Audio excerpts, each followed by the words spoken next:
네, 안녕하세요. 들리시나요? 네, 잘 들립니다. 네, 그러면 9시 7분 준비했던 발표 진행하도록 하겠습니다. 네, 오늘은 MEB와 해결 전략 가지고 왔는데요. 일단 자료 순서는 MEB가 무엇인지 먼저 좀 얘기를 해보고, 그 다음에 MEB가 이 블록체인에 끼치는 영향이 어떤 것들이 있는지, 그리고 현재 MEB를 해결하기 위해서 각 체인에서 어떤 전략들을 연구하고 있는지 순서로 좀 정리를 해봤습니다.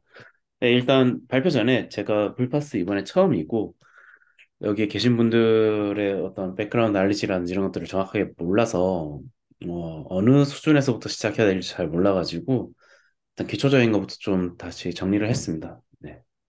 그래서 먼저 일단 멤풀에 대해서 얘기를 하고 트랜잭션 오더링이 무엇인지 그왜 MEB가 발생하는지 같이 얘기를 좀 해보도록 하겠습니다. 일단 저희가 이제 블록체인에서 트랜잭션 저희가 예를 들어 하나의 거래 뭐 저희가 이더리움을 서클하고 교환을 하겠다. 그런 트랜잭션을 만들었을 때 뭐 메타마스크라든지 아니면 유니스왑 들어가서 거래를 할 텐데요. 그런 거래를 저희가 이제 요청을 하게 되면 일단 그 모든 트랜잭션들은 멤풀이라는 공간에 다 직결을 하게 됩니다. 이게 이제 아직 수행되지 않은 거래. 이런 거래를 하고 싶다 하는 것들이 이제 멤풀에 들어가게 되고 그때 저희가 이미 기본적으로 가스비라고 알고 있는 것들 거래 수수료를 이제 책정을 해서 보내는데 그 메모리 풀에 이제 들어간 트랜잭션들은 마이너가 블록을 생성하기 위해서 그 트랜잭션의 순서를 결정할 수 있습니다. 어떤 트랜잭션을 블록에 넣을 것인지 또는 뺄 것인지 어떤 순서대로 블록 내에서 처리를 할 것인지 보통 그럴 때 이제 마이너는 자신의 경제적 이익을 최대화하기 위해서 이차할 수수료가 높은 순서대로 트랜잭션 오더링을 하게 됩니다. 즉 그래서 멤폴이란 아직 거래가 성립되지 않은 영 컨펌 상태의 트랜잭션들이 저장되는 공간이고 방금 말씀드린 것처럼 저장된 트랜잭션들은 멤풀에 담겨 마이너에 의해서 자동 증명된 후에 이제 블록에 기록되어서 블록체인상에 올라가게 됩니다. 여기서 마이너는 수익 극대화를 위해서 트랜잭션을 선택하고 순서를 변경할 수 있는데 이때 이 멤풀의 특성이 이 블록체인 내 사용자에게 공개된 영역으로 채굴자 또는 이제 뭐 여러 가지 사용자들이 누구나 들여볼 수 있는 영역입니다. 그래서 블록체인에 접근 가능한 유저는 멤플의 트랜잭션 내역을 확인한 후 임의의 트랜잭션을 추가하여 수익을 창출할 수 있습니다. 이때 이제 이러한 개 수익을 창출할 수 있는 부분을 Maximal Extractable Value로 해서 줄여서 MEV라고 칭합니다. 그럼 이제 MEV의 어떤 형태는 어떤 것들이 있느냐? 제일 잘 알려진 것으로는 프론트 러닝하고 백 러닝, 그다음에 샌드위치 러닝이 있는데 프론트 러닝은 지금 보시는 바와 같이 트랜잭션들이 이렇게 쫙 있을 때 여기 빨간색 트랜잭션이 어떤 사용자가 수행하려고 하는 거래인데 그 사용자가 어떤 코인과 다른 코인을 1대 10의 비율로 이제 교환을 하려는 거래를 특정 수수료를 내고 이 멤플에 올렸을 때 어떤 차익 거래를 하려는 봇 같은 것들이 그거보다 조금 더 높은 수수료를 책정해서 그 앞에서 조금 더 나은 거래로 조금 더 좋은 가격으로 거래를 해버릴 수 있습니다. 한 다음에 이제 두 번째 트랜잭션이 수행되게 하면서 자기가 조금 더 저렴하게 샀던 토큰을 그 다음 사용자한테 좀 비싸게 넘길 수 있는 그렇게 함으로써 차익 거래를 할 수 있는 선행매매 프론트 러닝 공격이 있고 그 외에 이제 백러닝 어떤 사용자가 예를 들어 굉장히 큰 규모의 거래를 수행하려고 했을 때 보통은 저희가 이제 좀 많이 거래를 해보신 분들은 디파이에서 거래를 하실 때도 한 번에 많은 토큰을 교환하기보다는 작은 양으로 좀 적절히 나눠서 수행을 하실 건데요. 뭐 거래 수수료 아깝다 해서 한 번에 크게 거래를 하게 될 때, 어, 유니스왑 같은 것, 그 CMA 커버에 의해서 가격에 슬리피지가 크게 발생할 수 있고, 그럴 때 이제 그 뒤에 따라 붙어서 적절하게 차익 거래를 하는 그런 백러닝도 있을 수 있습니다. 그리고 샌드위치 러닝은 특정한 트랜잭션이 있을 때 내가 먼저 토큰을 교환해서 토큰의 가격을 올려놓고 그 사용자한테 넘기고 그 사용자가 이제 크게 비싸게 거래를 하고 나면 그것을 다시 정상화하는 거래를 수행해서 두 번의 차익 거래를 만들어내는 샌드위치 공략도 가능합니다. 이런 식으로 mempool 자체가 누구나 들여다볼 수 있기 때문에 그런 어떤 사용자 간의 트랜잭션을 이용해서 그 트랜잭션으로 자신의 수익을 극대화하려는 MEV라고 부를 수 있고요. 네. 이런 것들 아까 방금 말씀드린 쉽게 저희가 이해할 수 있는 프론트 러닝, 백 러닝 외에도 클로깅이라든지 타임 밴딩 어택, 저스트 인 타임 리퀴디티라든지 또 다양한 MEV의 형태가 있습니다. 이런 것들까지 다 지금 얘기하기엔 좀 너무 길어서 요거는 좀 생략하도록 하겠습니다. 그럼 이런 MEV가 존재하는 이유는 뭐 블록 비트코인이든 이더리움이든 블록의 스페이스는 한정돼 있고 그다음에 블록체인 내 모든 활동이 투명하게 공개되어 있고 수수료 시장이 존재하고 그 블록 생성자들이 임의로 트랜잭션의 순서를 정할 수 있고 또는 사용자들이 트랜잭션을 얼마든지 또 그 수수료 내역을 보고 초과할 수 있기 때문에 이건 존재할 수밖에 없는 거고 그럼 이런 MEV는 꼭 부정적인 것이냐? 여기에 대해서 MEB의 이제 긍정적인 영향과 부정적인 영향에 대해서 많은 블록체인 연구자들이 얘기를 하고 있는데 일단 긍정적인 영향은 거래 유동성을 제공한다.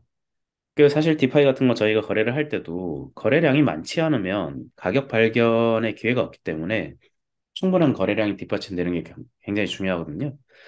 그래서 이런 MEB 봇들이나 또는 그런 걸 이용하는 사용자들이 많아서 이런 것들이 거래 유동성을 제공을 하고 또 저희가 이제 디파이 서비스 같은 경우도 뭐 커브라든지 아웨 또는 뭐 저희 기본적으로 바이낸스나 뭐 비트맥스 다양한 거래소들이 있는데 거래소 간 차익 거래를 하는 사람들이 거래소 간 코인 가격의 차이를 또 잡아주잖아요. 그와 마찬가지로 이런 MEV 봇들이 각종 디파이 대출 거래 또는 뭐 유니스와나 스스스와 간의 어떤 토큰의 가격 차이들을 조절해 주고 있기 때문에 토큰 시세 안정화에도 기여를 하고 있습니다. 또한 개별 프로토콜의 어떤 경제적 비효율성을 최소화하는 데도 기여를 하고 마이너나 검증자는 또는 이런 MEB를 이용해서 인센티브를 얻을 수 있기 때문에 서로 더 많은 그 채굴 파워라든지 해시라든지 이런 걸 제공을 하기 때문에 블록체인 네트워크의 보안 강화에도 도움이 된다고 얘기를 하고 있습니다. 부정적인 영향은 당연히 아까 말씀드린 것처럼 수수료가 높은 트랜잭션이 먼저 처리되기 때문에 특정한 트랜잭션을 처리하려고 했을 때 거기에 이제 MEB가 존재한다고 생각되면 여러 봇들이 서로 자신의 이익을 최대화하기 위해서 수수료를 계속 높여가지고 트랜잭션을 상위에 추가를 시킬 거고 그런 부분들이 수수료 경쟁 심화를 불러올 거고 그건 결국 또 네트워크 가부화로 이어져서 사실 지금 또 블록체인 뭐 비트코인 또 말이 많지만 블록체인이 지금 필요한 거래들을 처리하기에도 좀 벅찬 경우가 많은데 이런 거래들이 많아지면 네트워크가 다운된다든지 그런 문제들도 발생할 수 있어서 뭐 여러 가지 얘기들은 많이 나오고 있습니다.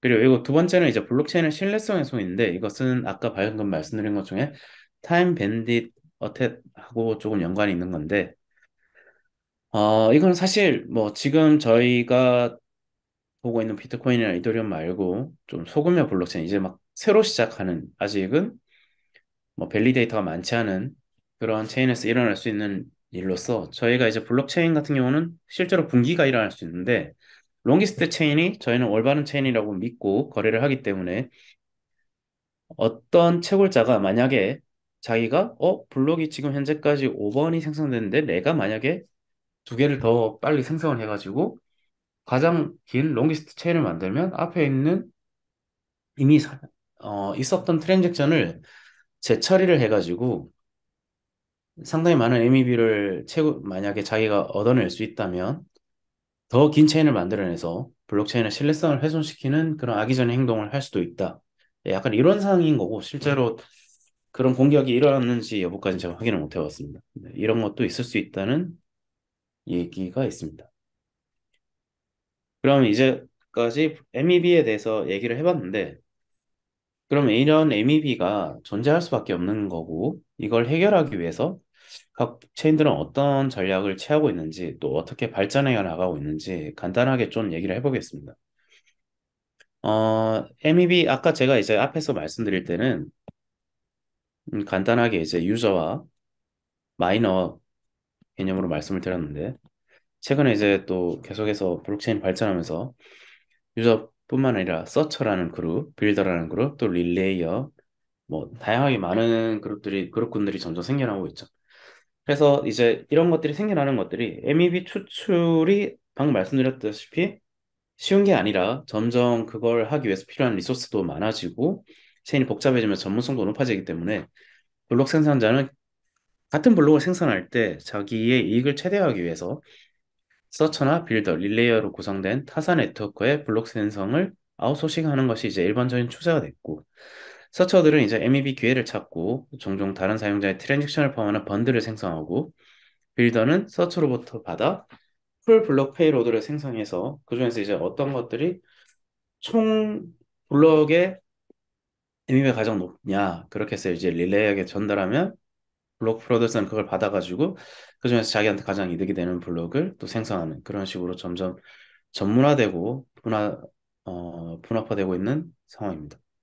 네, 이런 상황에서 이제 이더리움은 PBS라는 개념을 MEV 해결을 위해서 지금 내고 있는데 그것은 프로포저와 빌더를 분리하는 겁니다. 그러니까 기존에는 이제 블록 생성자가 트랜잭션의 구성과 블록 생성을 모두 담당했으면 이제 트랜잭션을 구성하는 프로포저와 블록 생성을 하는 빌더를 분리해서 상대적으로 컴퓨팅 파워가 낮은 또는 리소스가 부족한 노드에도 MEV를 분배해서 MEV가 중화되는 것을 막는 게 이 PBS의 목적입니다. 그렇게 해서 프로포저는 입찰 수수료를 받아가고 빌더는 트랜잭션 수수료와 아까 프로포저가 가져간 입찰 수수료를 제외한 MEV를 가져가게 됩니다. 물론 이 PBS는 아직은 개념적인 거고 탱크 샤딩 도입 시기에 맞춰서 이제 적용되는 것으로 예정되어 있고 계속해서 발전해 나가고 있고 지금은 현재 이더리움에서는 이 PBS 말고 플래시봇이라는 회사라기보다는 리서치 그룹이죠. 거기서 이제 제안한 전략을 사용하고 있고 또는 뭐 MEV 부스트라든지 다른 것들을 이용하고 있습니다. 이 플래시봇에서는 이제 이쪽에서 제공하고 있는 것은 결국은 멤풀이 모든 활동이 투명하게 공개되어 있어서 문제가 되는 것 아니냐. 그렇게 해서 이미 서처, 릴레이어, 이제 마이너의 그룹이 나눠져 있으니 이 프라이빗 트랜잭션 풀을 이용해서 그 멤풀을 공개하지 말고 적정하게 이제 여기 각 역할을 가진 직업군에서만 서로 이제 알고 정보를 공유하는 것으로 하고 그다음에 그렇게 해서 블록들을 만들어 그 블록에 풀 블록 페이로드를 만들어내면 입찰을 통해 가지고 블록을 생성하도록 하자. 즉 사실 이게 좀 깊이 들어가면 내용이 좀 많이 어렵고 저도 아직 리서치가 끝나지 않아 가지고 깔끔하게 정리는 못 해드리겠는데 골자는 이 서치와 릴레이와 그다음에 마이너가 정보에 대한 접근을 제한시켜서 어느 한 사람이 블록에 대한 모든 트랜잭션에 대해서 접근을 못하게 만드는 것이 골자입니다. 그렇게 해서 MEB를 어떻게 해결해 보려고 하는 것이고 참고로 요거는 이제 저희가 이더리움을 쓸 때 게스트 클라이언트를 지금 현재 나와 있는 거 말고 플래시봇에서 이제 수정한 버전을 따로 써야 됩니다. 그래서 메타마스크 같은 일반적인 지갑에서는 또 사용이 불가능한 측면이 있습니다. 그다음에 코스모스 같은 곳에서는 뭐 MEB를 토큰화하자 이런 얘기를 하고 있는데 이 부분은 저도 아직 자세히 읽어보지 못해가지고 오늘 설명드리기는 좀 힘들 것 같습니다. 일단 네 제가 정리한 내용은 여기까지고 처음에 이제 MEB에 대해서 좀 많이 리서치해서 공유드리려고 했는데 하나하나 파다 보니까 깊이 들어가는 게 재밌다 보니 이제 여기서 다 말씀드리기엔 논문 깊이가 좀 너무 깊어가지고 정리가 좀 덜 된 부분도 있고 제가 다음번에 좀 기회가 될 때 플래시봇에서 이번에 발표한 논문 내용을 이거 다음 후속으로 한번 좀 더 정리해서 발표하도록 하겠습니다. 일단 오늘 발표는 여기까지 정리하도록 하겠습니다. 감사합니다.